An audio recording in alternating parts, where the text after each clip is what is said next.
Estado Nacional. Discurso de candidatos sigue sin convencer, sobre todo a mujeres y jóvenes de zonas costeras. Hay un reclamo, diría yo, manifiesto por parte de los costarricenses. Es un hecho, habrá segunda ronda. Indecisos siguen dominando la intención de voto.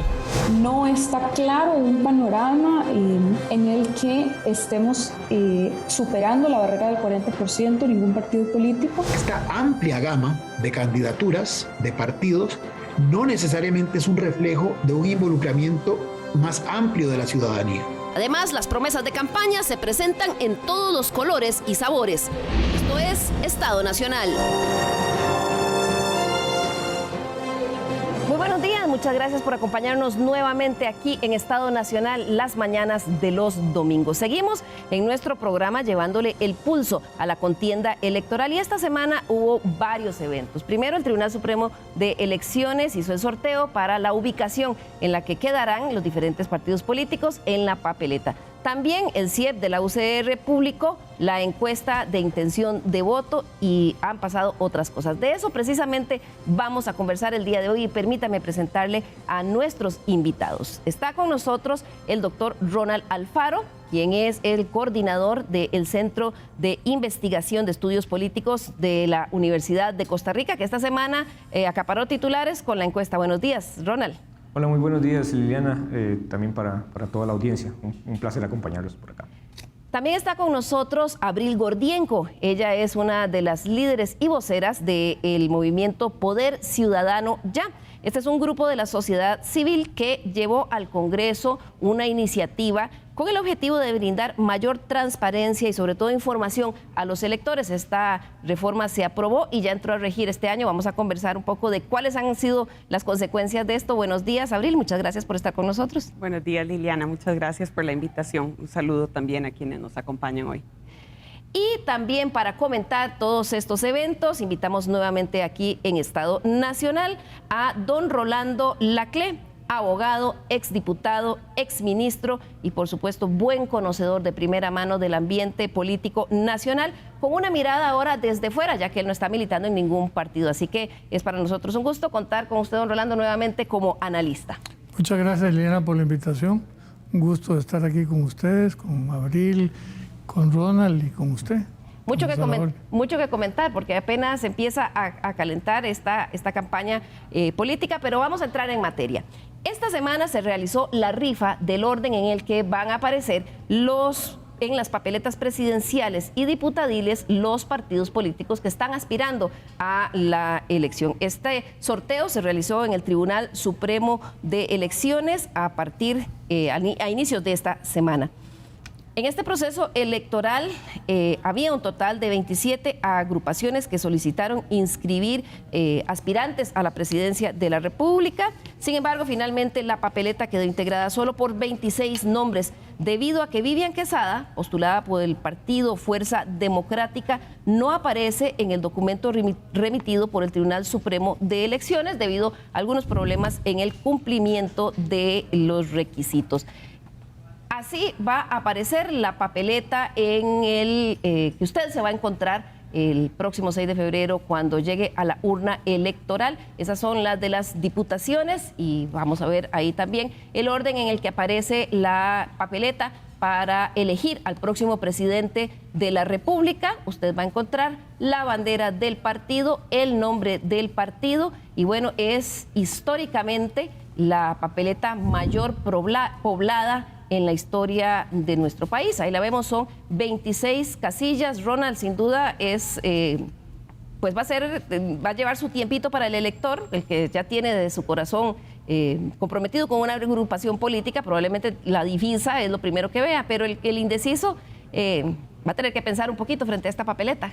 Sí, le plantea un gran desafío a las personas, ¿verdad? Enfrentarse a tantas opciones, algunas de ellas desconocidas en términos de que son las primeras veces en las que participa en una elección nacional, candidaturas también que no necesariamente han sido, digamos, tradicionalmente integradas al proceso o activas, digamos, desde el punto de vista político. Entonces, ciertamente, si uno cuenta de aquí a febrero, la elección, cuántas semanas hay y si alguna de las personas indecisas digamos que por semana hace la tarea de investigar quiénes son esas candidaturas, va a llegar casi que a la mitad, le va a faltar la otra mitad de partidos y candidaturas por conocer. Gracias, Ronald. Y en efecto, Abril, decían en el Tribunal Supremo de Elecciones que con esta oferta hay para todos los gustos y sabores. Sin embargo, otros dicen que esto podría fraccionar demasiado la elección. Sí, pues que el que haya para todos los gustos y sabores pasa primero porque los ciudadanos sepamos qué son esos gustos y sabores y los conozcamos. Y por eso es que la Asociación Poder Ciudadano Ya, que tiene una inquietud desde hace años y que se ve reflejada en esta encuesta del CIEP, que la ciudadanía no se siente plenamente representada, en parte es porque hacía falta información y transparencia en los procesos electorales. Hay que recordar que nuestro sistema es un sistema de listas cerradas en el caso de diputaciones, lo cual hace muy difícil para el ciudadano que no está involucrado directamente en los partidos políticos conocer quiénes son las personas que integran las listas. Y a la hora de que vemos una papeleta de ese tamaño, lo que vemos son un montón de banderas y colores, no todos necesariamente conocidos, pero no vemos nombres, ni caras, ni personas. Así que el contar ahora con la posibilidad de conocer las biografías, incluso relacionarlas con los planes de gobierno de los partidos que por primera vez han tenido que ser presentados y publicados, pues creemos que va a ser en esta elección en particular, donde hay una sobreoferta, podríamos decirlo así, de candidaturas y de partidos, debería ayudar a la ciudadanía a saber cómo votar, a formarse un criterio previo e informado.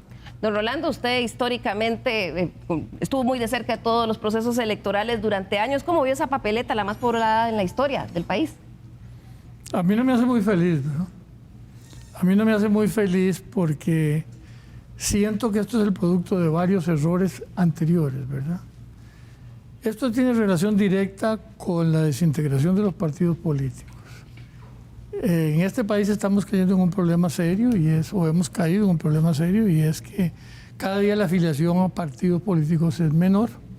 Los partidos políticos siguen siendo el instrumento para poder ejercer la democracia, y en tanto y cuanto se debiliten, lo que termina surgiendo es lo que estamos viendo en esta elección, ¿verdad?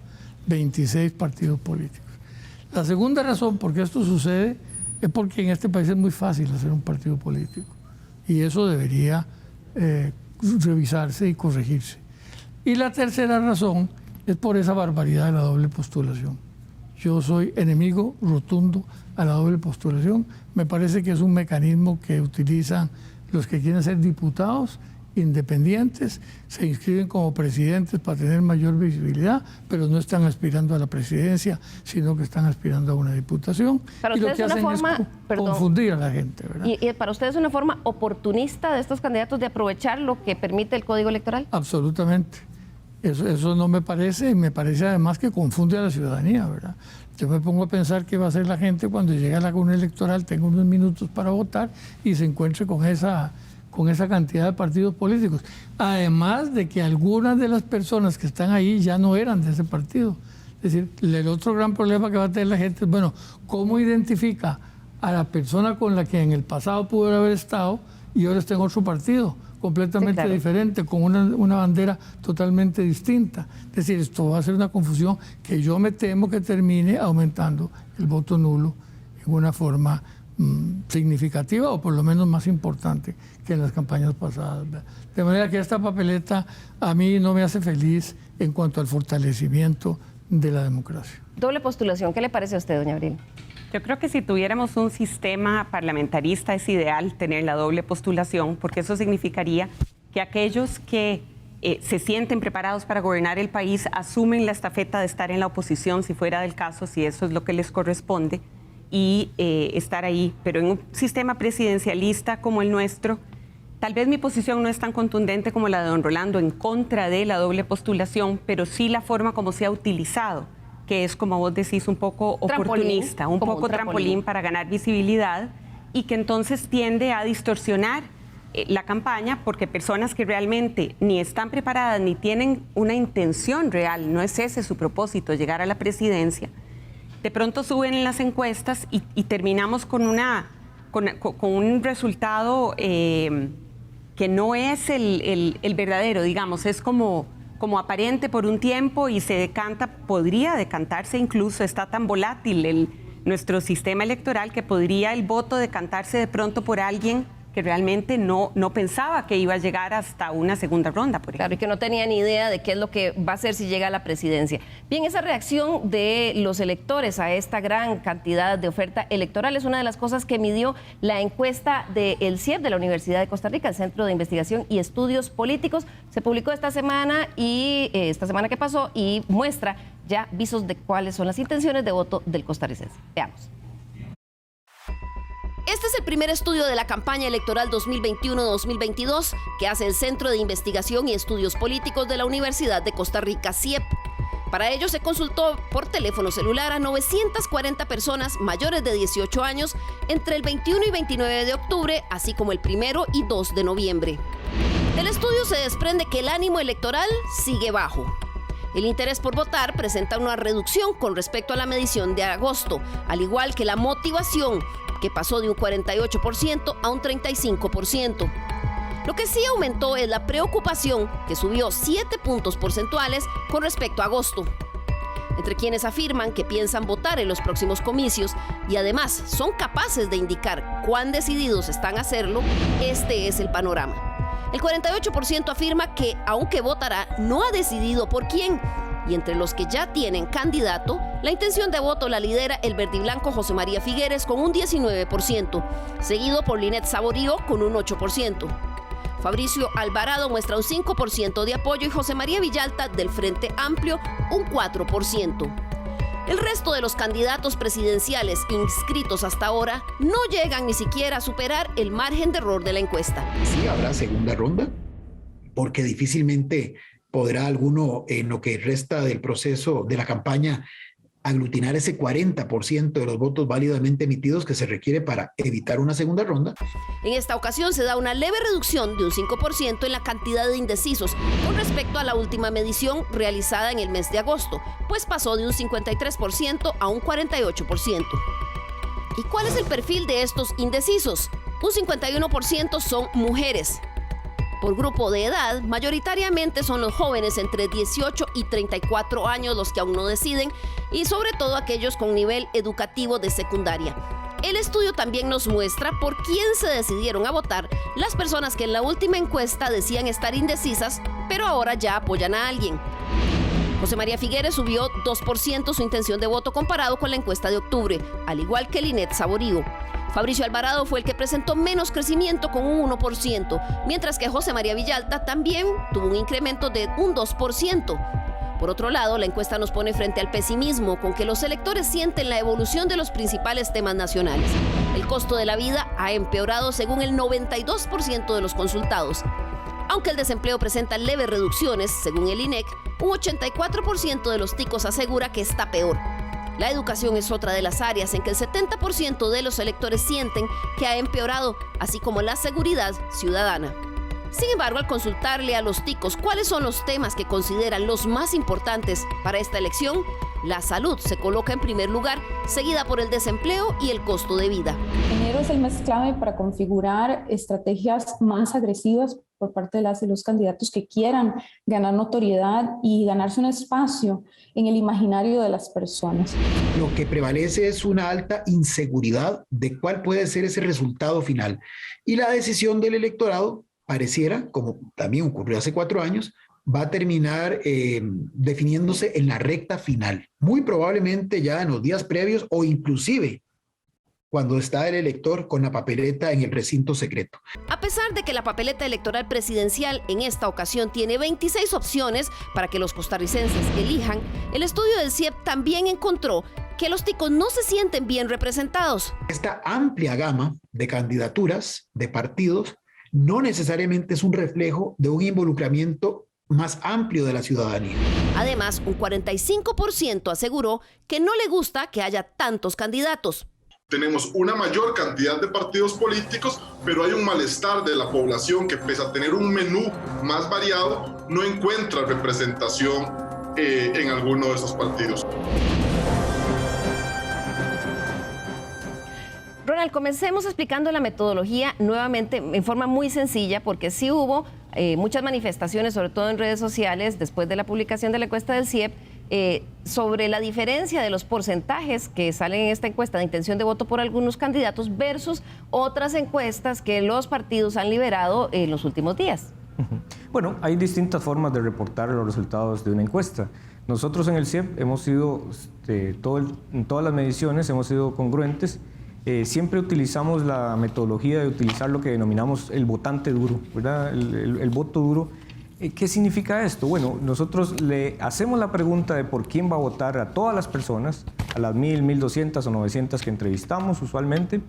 Le preguntamos por quién va a votar en las elecciones de febrero, pero también eso se acompaña de otras dos preguntas que se vuelven claves y estratégicas. La primera es de si va a ir a votar, sí o no, ¿verdad?, en las elecciones. Y segundo, qué tan decidida está de participar. Y lo que hacemos es combinar, saber reportar en los resultados de intención de voto las personas que dicen que sí van a ir a votar y que además están muy decididos o es muy probable que lo hagan, ¿verdad? Entonces, aquí estamos hablando de que este grupo de personas que dicen ser indecisas, ¿verdad?, a este momento, no están cuestionándose la posibilidad de ir a votar, no, están muy seguros de hacerlo, ¿verdad? Y en febrero es muy probable que lo hagan. De hecho, este número representa más o menos el promedio de participación electoral, anda entre el 62 y el 65% de las personas, que es el promedio de participación o de asistencia a las urnas electorales cada domingo de febrero en los últimos 20 años. Entonces, este reporte de intención de voto lo que refleja es la intención y la percepción y las preferencias de aquellas personas que sí están decididas a participar. En otros estudios lo que se hace es que se deja por fuera a las personas indecisas y se reporta la cantidad de apoyo que tienen los candidatos sin considerar ese porcentaje, lo cual es muy alejado de la realidad, puesto que estamos hablando de que en un electorado de 3,5 millones de personas, más o menos 1.750.000 en este momento no tienen una candidatura definida.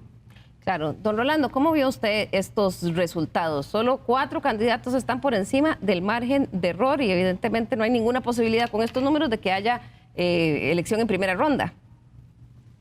La segunda ronda pareciera absolutamente posible si las circunstancias se mantienen como están. Va a tener que ver un poco con el abstencionismo, ¿verdad? Si usted proyecta esos números con abstencionismo, no son tan bajos como resultan ahora en este momento, pero eso no se puede hacer ahora. Me parece que esta es una repetición de la encuesta pasada, ¿verdad? Sí, que es prácticamente casi los mismos números. Lo que aumentó José María fue 2 puntos, lo que aumentó doña Linet fueron 2 puntos. Y creo que esto tiene que ver con la metodología que utiliza el CIEP para hacer, digamos, la proyección de los votos. ¿Qué es lo que veo yo aquí? Y lo que vi la vez pasada, lo que comentamos la vez pasada, esto es el resultado del tamaño de los partidos políticos. Aquí se está pronunciando la gente que ya tiene una definición política dura, fuerte, que ya está decidida, sabe por quién va a votar, que está bastante ligada e inclusive los números son bastante cercanos a lo que son en este momento los partidos. Liberación es un partido que anda entre el 15 y el 18% y la Unidad es un partido que anda entre el 8 y el 10%. Y esos son los que se manifiestan ahí claramente que votarían por don José María o por doña Linet. Me parece que esta encuesta no varía mucho lo que se refiere al resultado propiamente de la votación y lo que indica es que todavía falta mucho por hacer, ¿verdad? Y que si bien es cierto que los candidatos han logrado ir aglutinando sus partidos, que es, digamos, el primer objetivo de un candidato presidencial, consolidar su gente, consolidar su grupo, lo han ido consiguiendo don José María y doña Linet. La verdad también es que falta mucho para poder llegar a decir que estos números tienen una incidencia importante en lo que puede ser el resultado electoral, ¿verdad? Es muy temprano, decía ser. Es muy temprano, falta mucho y por ahora la gente que se manifiesta es muy poca en relación a lo que se necesita para ganar. Obviamente que ganar en primera vuelta pareciera cada día más difícil.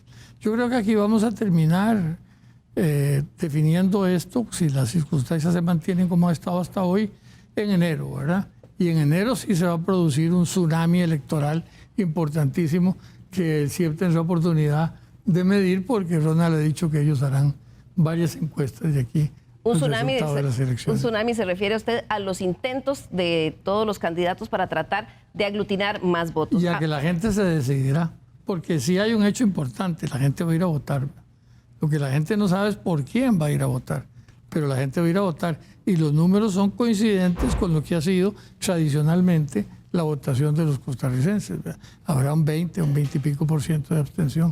O sea, la gente no es que no va a votar, es que no sabe todavía por quién va a ir a votar. Claro, y lo deja para el último momento. Abril, otro de los hallazgos que llaman la atención es, en esta encuesta, dice un 67% de los encuestados no se siente bien representado y un 45% dice que no le gusta que haya tantos candidatos. ¿Cómo vemos estas manifestaciones en la encuesta? Bueno, lo del 67%, casi un 70% de la población no se siente representada. Eso es algo que se viene midiendo desde hace ya muchos años. Como decía don Rolando al principio, la desintegración de los partidos es como causa y efecto de esa falta de sentimiento, de representatividad. Y yo creo que nuestro sistema electoral definitivamente se ha ido como alejando de lo que mueve a la ciudadanía. Lo que se habla en las élites políticas, incluso a veces en el Congreso, no es lo que a la ciudadanía más le está preocupando. Y hay una desconexión entre esa clase política que llega a representarnos en el Congreso y en la presidencia y esa ciudadanía que no se siente escuchada y no hay vínculo. Y es que un sistema de listas cerradas no favorece ese vínculo, esa cercanía entre el votante, entre el electorado y sus representantes. Recordemos que nuestros diputados llegan a ser por la nación. Cuando llegan al Congreso ya son representantes de toda la nación, no tienen electorados específicos, ni territoriales, ni de otro tipo. Y tenemos pocos mecanismos de acercamiento, de rendición de cuentas. Vemos que en otros sistemas los diputados y las diputadas llegan, por ejemplo, a lo que llaman los town halls, por ejemplo, a tener esas conversaciones con sus votantes. Eso aquí no ocurre. Y por otro lado está el fenómeno de la tecnología y las redes sociales, que lo que hay es una cantidad de información muy difícil de procesar.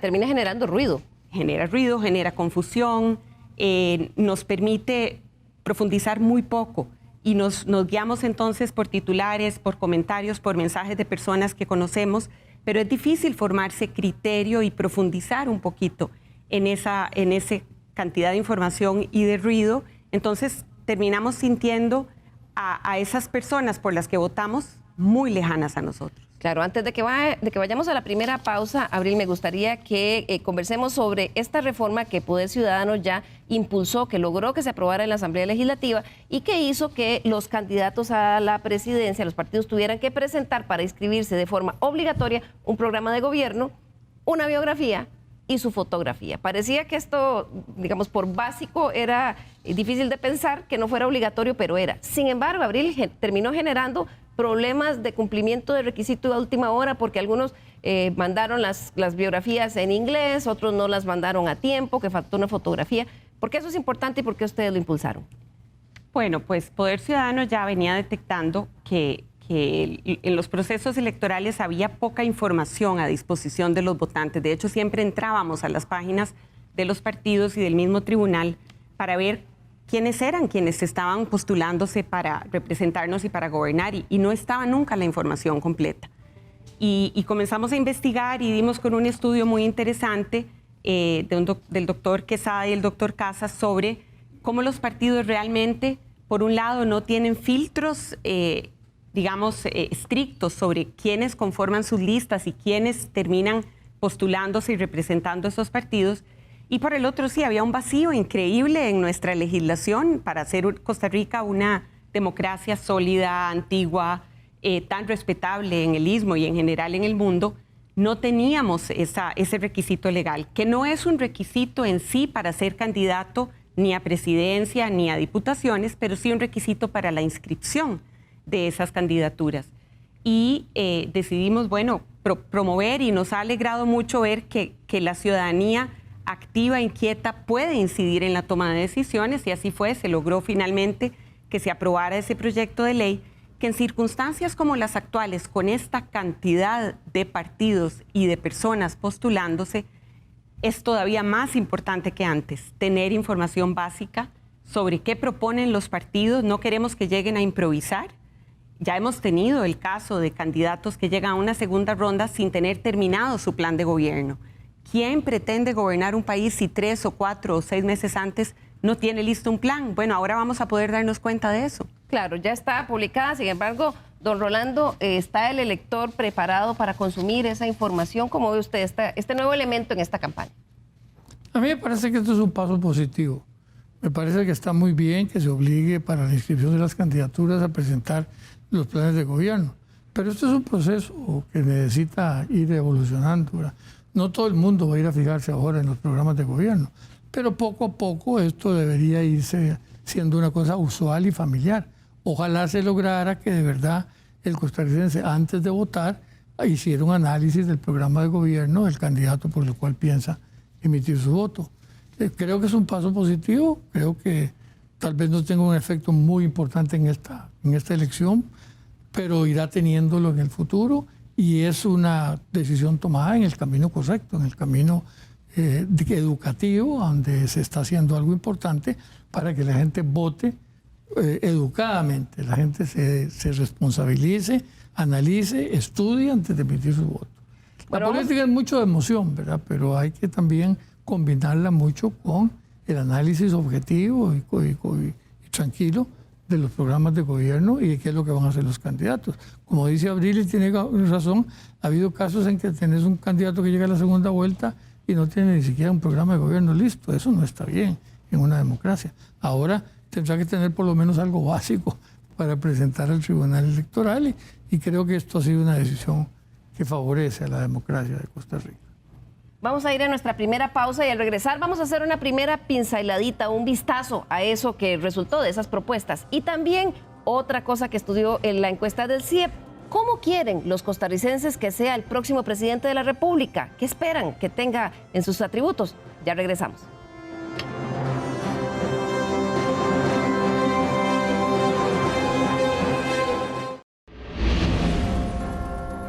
Recuerde nuestro correo l.carranza@teletica.com. Escríbanos, nos interesan mucho sus sugerencias, sus críticas y sus observaciones. Gracias por continuar con nosotros aquí en Estado Nacional. Hoy estamos hablando sobre el pulso de la campaña política y esta encuesta del CIEP de la Universidad de Costa Rica también mostró algo muy interesante. ¿Cuáles son las características ideales que los electores están viendo para el próximo presidente de la República? Veamos. ¿Cuáles son los principales atributos que los electores creen que debería tener la próxima persona que llevará las riendas del país durante los próximos 4 años? El estudio del CIEP-UCR consultó a los electores qué creen que debe tener ese candidato ideal.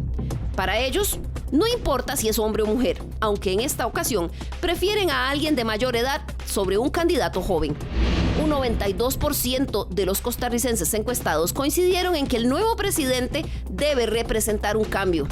Lo segundo más importante que se señala en ese candidato ideal es que tenga trayectoria empresarial. Nos habla de una antítesis del presidente actual.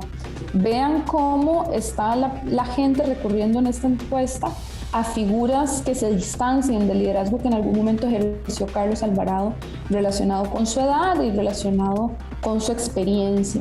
En ese sentido, ahí lo que sí destaca y que me parece muy relevante es lo relacionado con el tema de la experiencia empresarial, que habla de una necesidad de la gente de encontrar confianza respecto a la mejora de la situación económica de nuestro país. Hay un reclamo, diría yo, manifiesto por parte de los costarricenses en cuanto a que la persona que deba ocupar la silla más importante, la silla en Zapote, pues no solo tenga una experiencia, que también es otro de los elementos señalados por el informe del CIEP, sino que también esa experiencia sea que quizá pueda tener empatía con un sector empresarial que se identifica a los costarricenses como el mayor generador de empleo. Los encuestados también señalaron la trayectoria política como otro de los atributos deseados para el nuevo presidente, así como una buena capacidad de negociación.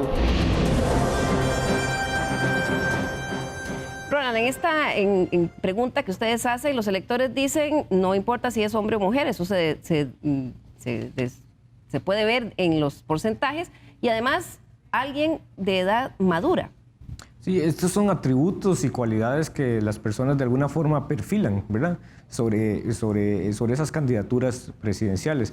Y además, en un contexto en el que existe una amplia oferta electoral, esta inflación de partidos políticos nunca antes vista en la elección, pues la singularidad de estos aspectos o la importancia que estos atributos cobren de cara a tomar una decisión puede ser un aspecto muy relevante y que ayude a la ciudadanía a tomar esa decisión. Algunas de estas cosas son muy propias y son rasgos muy genuinos de la cultura política costarricense.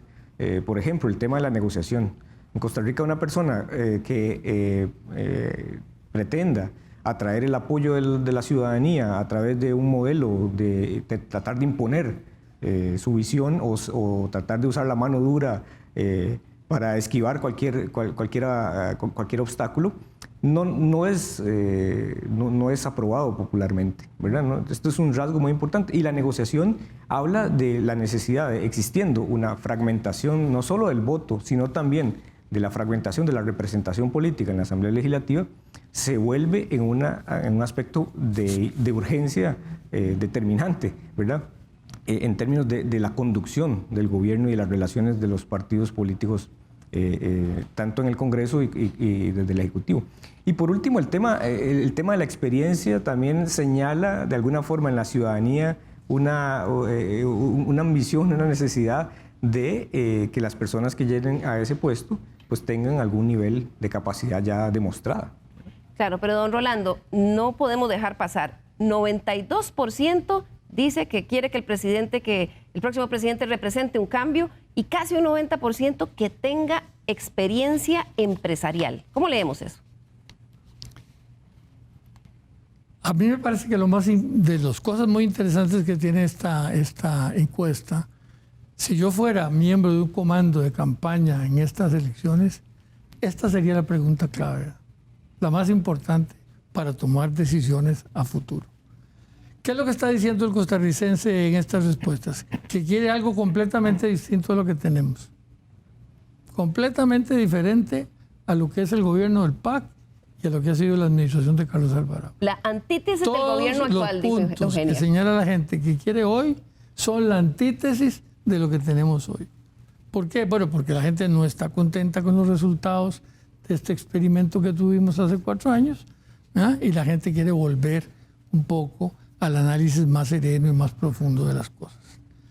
Que el próximo presidente tenga experiencia empresarial, yo no la veo necesariamente como que sea un empresario, no. Eso lo que quiere decir es que la gente quiere a alguien que reactive la economía de este país, alguien que nos ponga de nuevo a producir, que de nuevo haga que este país recupere los índices de desarrollo que llegó a tener hace unos años. Porque sienten un vacío ahí. Porque no solamente sienten un vacío, sino que eso trae como consecuencia las mismas cosas que se plantearon en otras preguntas. La situación económica es mala, entonces la gente tiene una mala situación, hay un desempleo altísimo, todo eso tiene un origen directo en el hecho de que aquí en esta administración no se ha reactivado la economía. Ese no ha sido un tema importante. ¿Quieren una persona con experiencia? Claro, quieren una persona con experiencia porque no les gustó el resultado de este experimento que tuvimos las últimas 2 veces.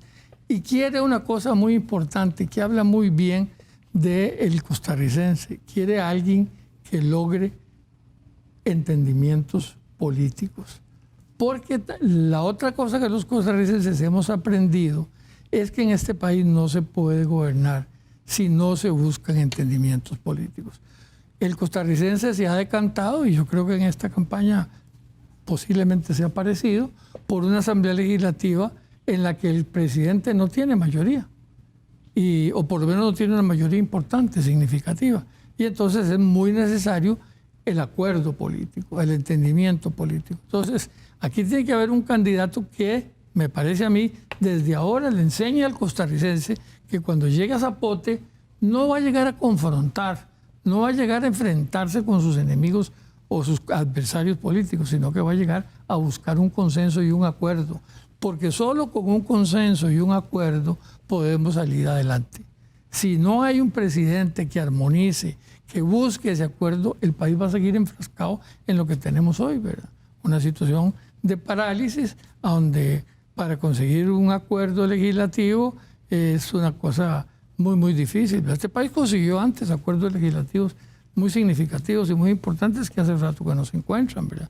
Ha habido un pequeño esfuerzo en esta administración con relación al tema del Fondo Monetario Internacional, y ahí se ha avanzado un poco y hay que reconocer que el gobierno ha puesto un esfuerzo en eso.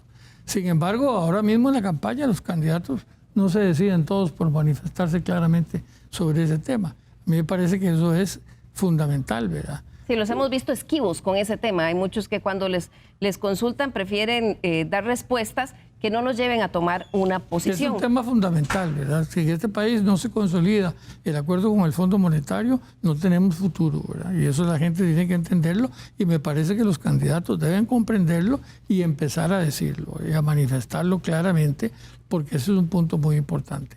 De manera que a mí me parece que lo que los costarricenses dicen al responder esto, y qué es lo que más atención le debían prestar los candidatos, es que tienen algo completamente diferente a lo que tenemos hoy. Claro, pero veamos entonces qué es lo que están ofreciendo los candidatos después de este cambio que hubo en el Código Electoral y que los obligó a presentar un plan de gobierno a la hora de, y como un requisito para inscribir sus candidaturas. Esos planes de gobierno fueron presentados ante el Tribunal Supremo de Elecciones, como decíamos, por primera vez en forma obligatoria. Eso sí, no tienen ni un formato establecido ni responden a una estructura estándar para todos. Cada quien lo presenta como mejor le parece. Están colocados en la página del Tribunal Supremo de Elecciones y ahora los costarricenses pueden empezar a consultarlos. Pero derivados de esos planes, las lluvias de promesas ya se empiezan a promover en los anuncios publicitarios y sobre todo en las redes sociales. Es así como vemos, por ejemplo, las reacciones que causó la propuesta de don José María Figueres de ampliar el derecho de portación de armas y la legítima defensa. Luego incluso tuvo que salir a hacer un video aclaratorio.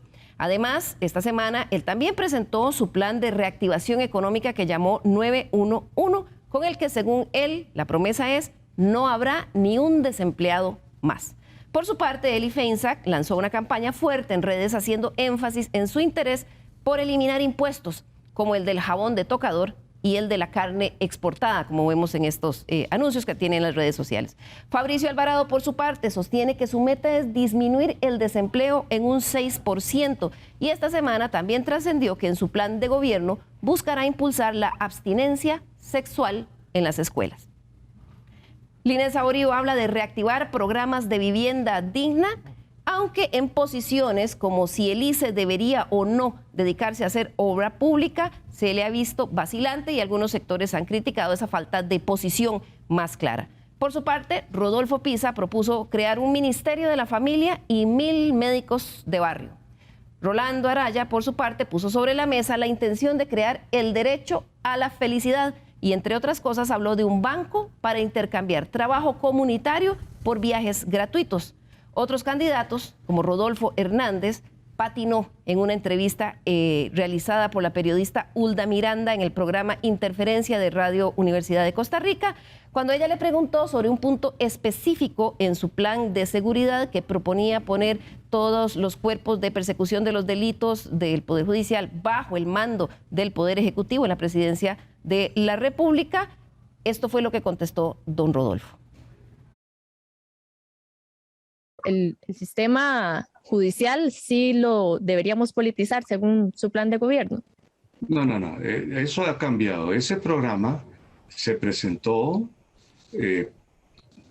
para cumplir, digamos, el requisito de presentación.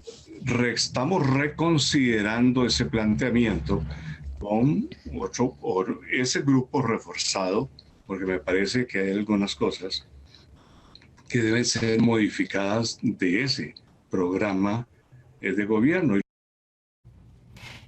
Por supuesto, esta revisión que hemos hecho son de algunas de las propuestas de los candidatos que generaron más reacciones. Pero Abril, por ejemplo, esta de don Rodolfo Hernández, donde él dice, esto es lo que yo planteo en su plan de gobierno. Cuando la prensa lo pone frente a esa posición que no puede defender, dice, el programa era solo un requisito. Sí, como decía don Rolando hace un rato, un cambio como este no necesariamente va a generar una transformación inmediata en la cultura política, tanto de los partidos como de los votantes. Pero esa es la intención de la reforma, que que al cabo de los años y de varios procesos electorales, los partidos se tomen en serio su responsabilidad de que la oferta electoral y la oferta de gobierno que proponen sea seria, fundamentada, producto de un trabajo de equipos, de análisis, de conocimiento de la realidad y de propuestas viables y serias. Y también que la ciudadanía se apropie de este nuevo derecho, de esta nueva posibilidad que tiene de informarse, de conocer qué son las propuestas. Y relacionando esto con la encuesta del CIEP, que lo que en dos palabras podríamos decir que reflejan esos resultados es que la ciudadanía no quiere más improvisaciones, no quiere que llegue nadie a improvisar 4 años de un gobierno. Entonces, precisamente el obligarlos a presentar un plan de gobierno es irnos vacunando contra esa improvisación, es ir forzando a quien se considera preparado y digno de asumir la presidencia, forzarlo a que presente, más que a presentar un plan, a que prepare un plan. Que prepare, que sea capaz de defenderlo y que además convenza a los costarricenses de que esas son sus ideas. Don Rolando, ¿cómo ve usted este discurso? Evidentemente este fue un ejercicio, digamos, de observación de las iniciativas que más estuvieron impulsando los candidatos durante esta semana. Vamos a hacer un análisis profundo de esos programas de gobierno, pero ¿cómo ve usted ese lenguaje versus ese candidato ideal que manifestaron al CIEP los electores? Vea, Liliana, hay que estar ahí, ¿verdad? En la trinchera, ¿verdad? Donde usted estuvo en muchas ocasiones. Yo estuve muchas veces para entender, ¿verdad?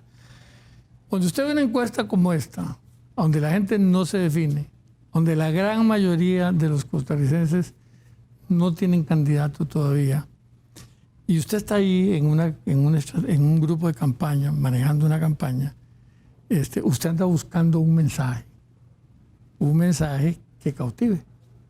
Si usted ve los mensajes que han usado los candidatos, ya le han sacado, digamos, el rédito que le podían sacar. Don José María le ha sacado rédito a su experiencia, a sus contratos internacionales, a las cosas que ha venido explotando. Le ha sacado un rédito, tiene una votación importante dentro de las circunstancias. Doña Linet le ha sacado un rédito a la cosa de la honestidad y que viene un gobierno muy honesto y de que ella puede armonizar, etcétera. Y hay cada uno. Entonces, aquí pasa un fenómeno, ¿verdad?, que hay que controlar, ¿verdad? Y es que en unas circunstancias de esas empiezan a aparecer las gentes que sueltan las ideas, ¿verdad? Y como en algunas oportunidades la campaña se deja en manos de los publicistas, entonces a los publicistas se les ocurren 50,000 cosas, ¿verdad? Se ponen creativos. Y se ponen creativos. ¿Qué es lo peor que puede pasar, verdad? Entonces se ponen creativos e inventan cosas desde con cierta lógica hasta locuras, ¿verdad? El candidato tiene que preocuparse, ¿verdad?, porque eso no suceda. El candidato tiene que tener el control de la campaña. El candidato y el jefe de campaña tienen que controlar la campaña. No pueden dejar la campaña en manos de los publicistas. No pueden dejar que se pongan creativos al extremo y deben acompañar a esos publicistas que hacen la campaña con estrategas políticos, con gente que tenga un pensamiento más profundo, que entienda este mensaje que están dando los costarricenses. Vea, el mensaje importantísimo de esta encuesta es lo que ha dicho Abril. Este país ya no quiere más improvisaciones, quiere seriedad, quiere un presidente que tenga capacidad para gobernar. Y eso es exactamente lo que deben buscar.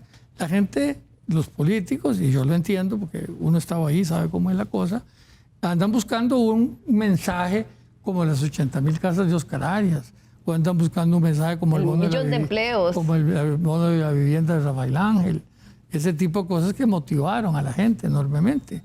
Bueno, hay que tener cuidado, ¿verdad? No dejen que los publicistas se les vaya la mano.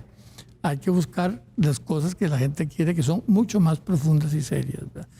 Y yo estoy seguro de que estas cosas que han pasado en los últimos días van a ser tomadas en cuenta por los candidatos para controlar a sus publicistas un poco Abril. Sí, me gustaría agregar algo. A partir del 2022 va a ocurrir algo también nuevo e inédito en la realidad política, y es que el 1 de mayo quien entre a gobernar entra teniendo control de la agenda legislativa, entra por primera vez, porque eso fue una reforma que también habíamos promovido nosotros, pero que al final se dio como resultado de propuestas de los mismos diputados que están en este momento, que se entra el 1 de mayo con sesiones extraordinarias, es decir, el presidente entra o la presidenta entrará por primera vez a decidir cuáles proyectos de ley se van a discutir en los siguientes meses. Claro, debería llegar con su visión y con su portafolio de proyectos. Con mayor razón, los programas de gobierno tienen que estar bien pensados, tienen que haberse preparado bien, porque para el 1 de mayo tienen que estar acompañados de proyectos de ley. Eso es inédito. Ya llevado a la práctica y a soluciones. Y demanda entonces más madurez y cero improvisación. Claro, pero Ronald, lo que vemos es, después de esta presentación de los planes de gobierno y que entonces ya empiezan los candidatos a socializar en los diferentes medios y plataformas cuáles son sus propuestas, cuando empiezan a haber reacciones, entonces vemos a muchos ajustar, ¿verdad? Lo de don Rodolfo creo que es una posición ya extrema cuando dice, no, eso que yo dije era por presentarlo, pero don José María tuvo que ajustar su discurso con respecto al tema del derecho a aportación de armas, hasta con un discurso explicativo. También doña Linet, después de un debate en la Cámara de la Construcción, donde le preguntaron sobre el papel del ICE en construcción de obra pública, dijo una cosa y parece que se contradijo con otra cosa que había dicho. Están haciendo un testeo de casi que de aceptación de las propuestas que tienen. Sí, en la encuesta se refleja claramente el debilitamiento de los partidos políticos en Costa Rica, ¿verdad?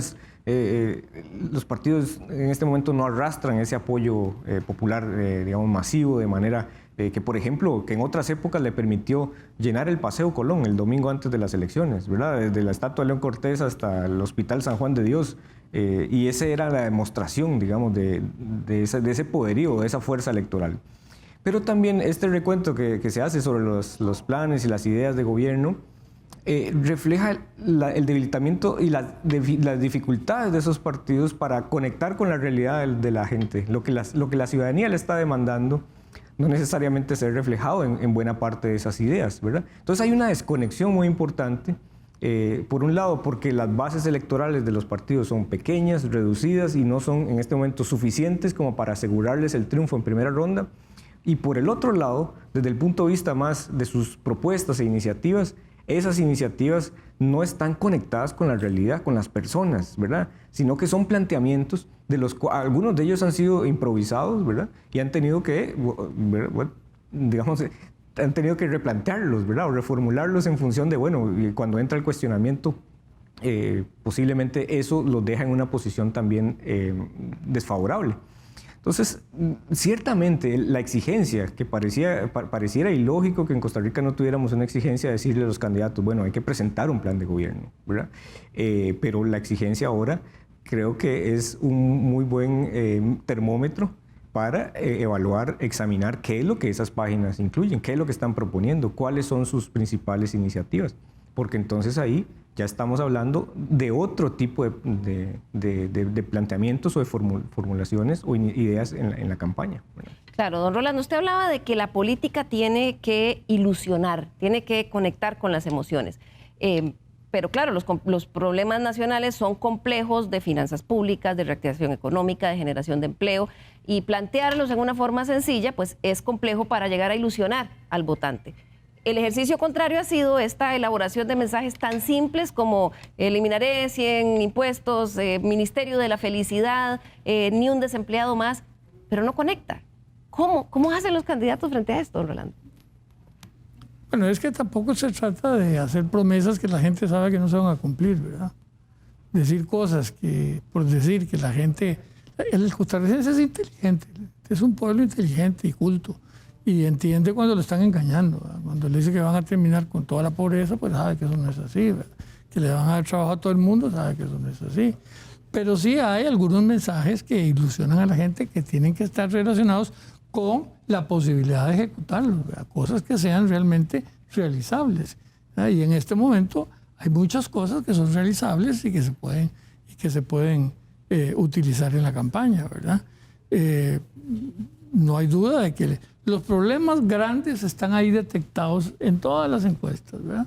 El problema es costo de vida, el problema, afortunadamente en esta encuesta, por cierto, y eso me ilusiona mucho, sale por primera vez fuertemente el tema de educación, ¿verdad? Este país tiene una crisis educativa profunda, ¿verdad?, que tiene consecuencias gravísimas para las futuras generaciones de Costa Rica. Bueno, ahí hay un tema, ¿verdad?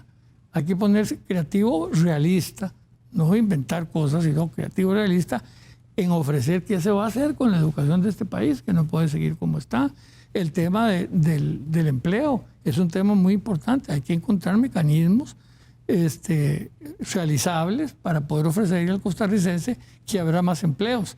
Entonces, sí hay mensajes que ilusionen. Hoy el problema que tenemos es que, por lo que dice la encuesta, la gente no está ilusionada con la campaña, ¿verdad? Hay una enorme frialdad en esta campaña electoral. Entonces, los partidos tienen que preocuparse, los candidatos, por encontrar algo que ilusione. Pero tienen que encontrar algo que ilusione, no inventando eslogan, no otra vez dejándole a los publicistas que se pongan creativos e inventen un eslogan. No, buscando alternativas y promesas realizables que emocionen al costarricense en el tanto y cuanto sienta que sí, que con eso le van a resolver problemas muy serios que estamos teniendo en este momento. No es un reto menor, Abril, para ir cerrando ya. No, yo creo que es un reto de ser genuinos. Los candidatos y las candidatas tienen que demostrar que son genuinos y genuinas en lo que proponen, porque es cierto, la política es emoción más que racionalidad, pero el costarricense se ha vuelto un votante escéptico y por lo tanto más difícil de enamorar, más difícil de llegarle a esa pasión y conectar. Así que, ¿y cómo se conecta? Por más emociones, hay necesidades reales, hay hambre, hay falta de trabajo, hay angustia, hay problemas de salud, hay las listas de espera en la caja se multiplicaron ahora varios años más. Eso es real y entonces, y eso está conectado en emoción y es a esa emoción a la que hay que llegar, pero sí con ofertas realistas, genuinas, honestas, viables, porque yo creo que el votante costarricense ya no, tal vez nunca nos hemos dejado engañar, sino que hemos querido hacer pruebas. Creo que ya no estamos para seguir ensayando, queremos algo experimentado, serio, bien pensado y genuino. Ya no come cuento tan sencillo. Se nos acaba el tiempo, qué sabrosa conversación hemos tenido el día de hoy. Voy a pedirles a todos que en un minuto hagan una reflexión final. Comienzo con usted, doctor Ronald Alfaro. Gracias, Silena. Creo que la democracia costarricense estará también una vez más a prueba a pocas semanas. Va a ser muy importante que la ciudadanía se involucre en estos procesos, que participe, que exija de manera crítica respuestas a sus demandas, a sus necesidades, sus prioridades. Que los políticos hagan una campaña de altura, que los partidos no hagan de esta elección un espacio en el que más bien dividan a la ciudadanía o la lleven por un espacio en el que las propuestas vacías o las improvisaciones en esas iniciativas dejen de lado los aspectos más relevantes. Creo que uno de los centrales, uno de los baluartes de este país ha sido la educación y ese tema es algo que tenemos que atender prioritariamente. Gracias, Ronald. ¿Cuándo salen las próximas encuestas? Tendremos a finales de noviembre y también hacia mediados de diciembre, antes de la tregua electoral. Bueno, ahí las estaremos analizando. Continúo con vos, Abril Gordienco. Gracias. Yo invitaría al electorado a apropiarse del proceso electoral, a apropiarse de su posición dentro de dentro de la campaña, que es somos al final quienes los candidatos desean conquistar. Entonces eso nos da una posición de mucho poder, el poder de escrutar las propuestas, de conocer quiénes son estas personas que nos piden el voto. Hagamos eso, informémonos, entremos a las páginas de los partidos políticos, entremos a la página del Tribunal Supremo de Elecciones, revisemos quiénes son, qué han hecho, qué experiencia tienen, cuál es su visión, qué es lo que nos proponen. Apropiémonos de este proceso electoral. Muchas gracias, Abril. Un placer haber contado con tu criterio hoy aquí en Estado Nacional. Y esta encuesta del CIEP dice experiencia, eso es lo que se valora. Don Rolando, su perspectiva desde la experiencia que usted tiene en todo el sistema político nacional. Hay algunas cosas interesantes en esta encuesta que se repiten de la anterior, ¿verdad? Primero, el costarricense va a ir a votar. Es decir, el costarricense ama la democracia, vibra con la democracia, la practica. Entonces, el costarricense va a ir a votar. Eso es muy importante, eso ya es un avance significativo.